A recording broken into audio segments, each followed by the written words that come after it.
Ito may nire-repair akong clip pan. Ito ay mga tinapon na. Pero mari-repair pa. Ito, tulad nito. 5 itong hélice nito. Ngayon, 2 na lang yung natitirang kabitan. So, ang gagawin natin dito ay meron din dito napulot na hindi na kailangan. So, itong kinuha ko dito. Ilagari. Ayan. Ilagari na ito. Galing to rito. Ayan. Ayan o. Galing dito.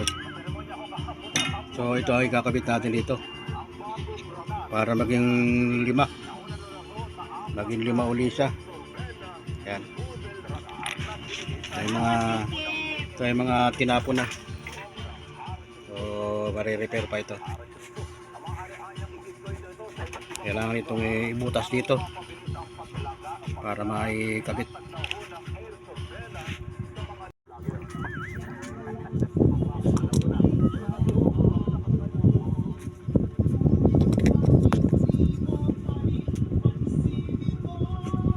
Ito ang pangbutas dito.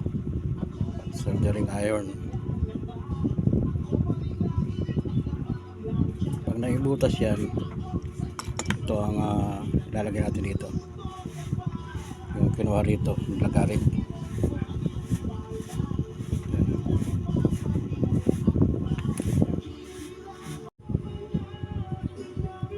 Yan, ay kabit na doon sa butas. Nilagyan lang dito ng tornilyo para hindi siya matanggal. Pero ito, pero katornilyo siya. Pero 3. So magagamit na ito. At yung wire nito ay naikabit ko na. Yun o, putol yan. So na-connect ako na. Ito na lang ang kabitan ng hélice. Yan, okay na siya. So kakabitan natin ang hélice. Yan, okay na. Kakabitan ng hélice. Ayan. Ito yung mga kinabit natin, mga tenga kanina. Yan, 3. Hélice na lang kakabit. Ito yung mga tinapon na. So ginawa lang natin ang paraan para ma-repair. Yan. Kung mapapansin nyo, itong hélice nya iba-ibang kulay. Yan. Mga tinapon din yan. Ipon lang para magkumpleto, maging 5 piraso. Ayan, iba-ibang kulay. So gagawin nito, ikakabit na lang ito dito. Ayan.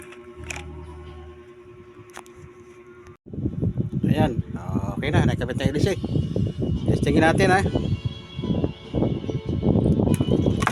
Wow! Tanggal! Sablay ang trabaho. So gawa natin ito ng paraan para hindi matanggal mga hélice. Ang pinakamaganda rito ay butasin ito,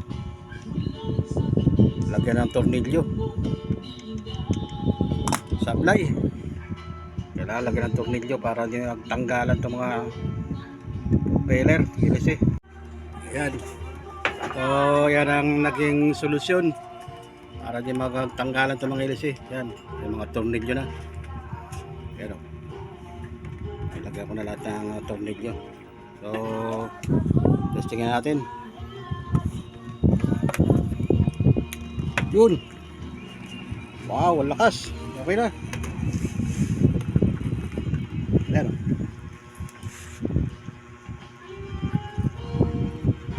Okay na itong galing sa tinapon na nila. So ni-repair na lang. Mapapansin nyo, tingnan nyo, lakas. Kanya lang ang pag-repair ng clip pan.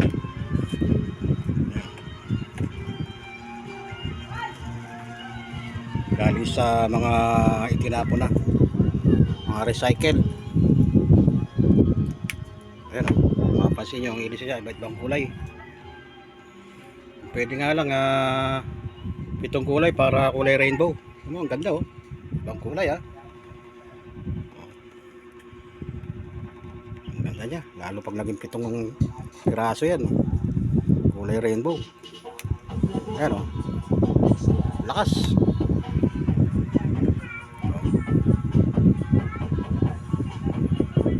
So okay na itong ginawa nating clip-pan solusyon sa sobrang init ang panahon. Ayan, kaya kahit galing sa mga tinapon nare-repair pa. Ayan, ito may mga excess pa ako mga gamit dito na pwede pang i-repair. Ayan, marami pa mga galing na sa mga tinapon. So okay na, babu.